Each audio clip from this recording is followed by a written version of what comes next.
Hello student, welcome to my YouTube channel Mathematics Corner. I am Mukul Sharma, subject teacher mathematics. In the last class we have discussed about what is sets and what is tabulation form, what is set builder form. Now we will discuss about what is null set. Null set or empty sets. The sets which have no any elements are called null set or empty set. Null set অসমীয়াত কয় ৰিক্ত সংহতি যিবোৰ সংহতিৰ কোনো মৌল নাথাকে element কোনো element নাথাকে এইবিলাকক আমি কি কম ৰিক্ত সংহতি বুলি কম we take an example for this example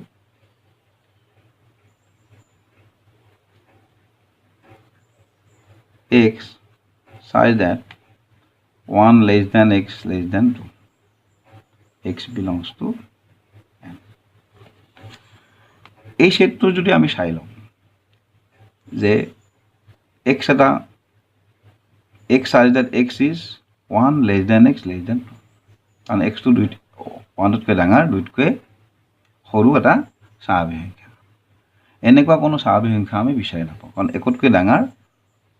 2 তকৈ সৰু স্বাভাৱিক সংখ্যা কোনো নাই example number 2 x such that x is a natural number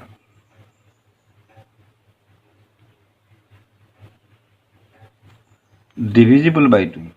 x is a natural number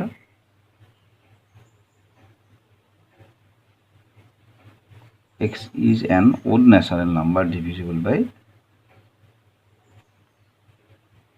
2 good এই সেটটো যদি আমি সোয়া যায় x এটা odd natural number অযুগ্ম স্বাভাৱিক সংখ্যা যেটো 2 ৰে divisible হয় এনেকুৱা আমি নাম্বাৰ পাম নেকি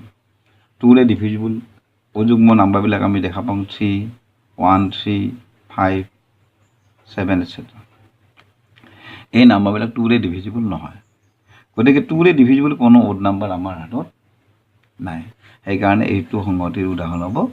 ৰিক্ত সংহতি আৰু নাল সেটৰ এটা উদাহৰণ টেক্সুৱেলটো এটো एग्जांपल আছে আকৌ আমি কেইটামান দিব পাৰো এটা আছে y such that y is a common point of two parallel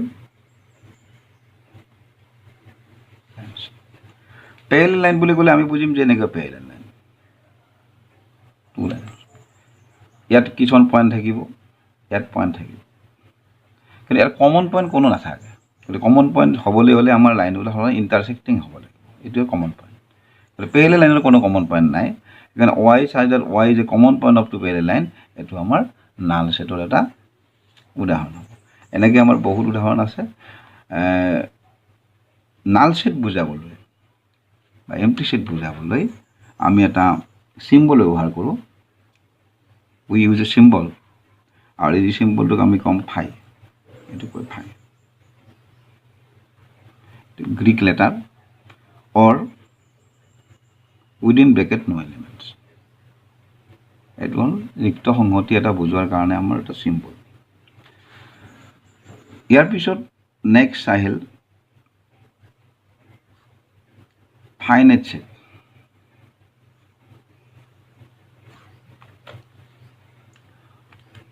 finite set হ'ব এনেকুৱা সেট তাত এলিমেন্ট থাকিব কিন্তু এলিমেন্ট বিলাক কাউন্টেবল হ'ব this set which have finite numbers of elements are called finite set এনেকুৱা আমি एग्जांपल কিছুমান ল'ব পাৰো যত নেকি এলিমেন্ট বিলাক আমি কাউন্ট কৰিব পাৰো एग्जांपल ল'ব পাৰে এই যে সেট 1 2 3 4 5 গতিকে ইয়াত এলিমেণ্ট আছে 1 2 3 4 5 ইয়াত কেইটা এলিমেণ্ট আছে 1 2 5টা এলিমেণ্ট আছে গতিকে আমি গণিব পাৰিছোঁ গতিকে এইটো হ'ব নেক্সট আকৌ এটা এক্সাম্পল ল'ব পাৰিম set of integer between -3 and 10 set of integer between -3 and 10 মানে -3 আৰু 10 মাজৰ যেটো ইন্টিজাৰ আমি যদি লিখিব লাগে যে আমি লিখিম -2 -1 0 1 2 3 up to 10 গতিকে ইয়াত হ'ব কিমানটা আছে আমি কাউণ্ট কৰিব পাৰিম গতিকে এইটো হ'ব আমাৰ ফাইনাইট সেট নেক্সট আহিল infinite set infinite set. This set which have infinite numbers of elements. তাৰমানে যিবোৰ সংগঠিত কোনো মানে যিবিলাক মৌল আছে এই মৌলবিলাক আমি কেতিয়াও কাউণ্ট কৰি শেষ কৰিব নোৱাৰোঁ তেনেকুৱা আনকাউণ্টেবল তাৰমানে এলিমেণ্টবিলাক এনেকুৱা সংগঠিক আমি ক'ম ইনফাইনাইট সেট এক্সাম্পল ল'ব পাৰোঁ set of natural number B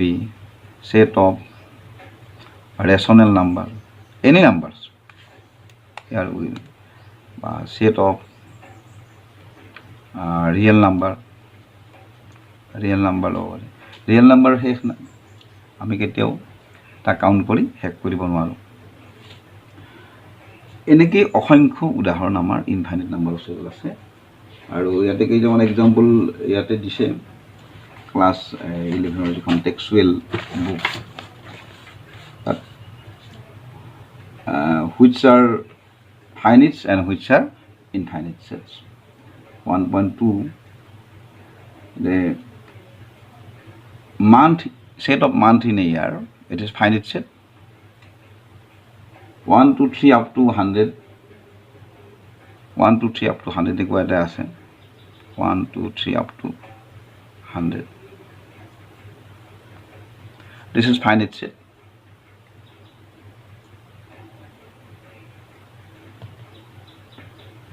that what আছে 3 example exercise 3 আছে set of lines parallel to x axis set of lines parallel to x axis আমি কি হ'ব চাই ল'ব লাগিব যে x axis বুলি ক'লে আমি কি বুজাম এইটো x axis ইয়াৰ প্যাৰেলেলি আমি কিমান টানিব পাৰোঁ অসংখ্য লাইন টানিব পাৰোঁ গতিকে set of line এইটো infinite set letters in English alphabet এইটো 26 টা আছে আমাৰ ইংলিশ alphabet গতিকে কাউন্টেবল হ'ব আৰু এইটো ফাইনাইট set হ'ব set of number multiple of 5 বুলি ক'লে আমি 5 10 15 13 up to infinity গতিকে ইনফাইনাইট set হ'ব any set of animal lives in the world it is countable so it is finite set there are so many examples this is a null set finite set and infinite set next I shall discuss about equality of two sets